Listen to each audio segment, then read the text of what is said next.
اور کاش तुम उस वक्त की कैफियत देखो जब फरिश्ते काफिरों की जानें निकालते हैं कि उनके चेहरों और पीठों पर मारते जाती हैं और कहते हैं अब आग के अजाब का मजा चखो।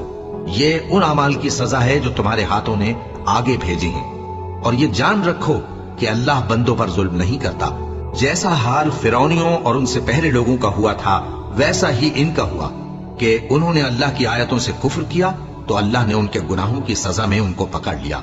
बेशक अल्लाह जबरदस्त है, सख्त अजाब देने वाला है। ये इसलिए कि जो नेमत अल्लाह किसी कौम को दिया करता है जब तक वो खुद अपने दिलों की हालत न बदल डाले अल्लाह उसे नहीं बदला करता। और इसलिए कि अल्लाह सुनता जानता है। जैसा हाल फिरौनियों और उनसे पहले लोगों का हुआ था वैसा ही इनका हुआ।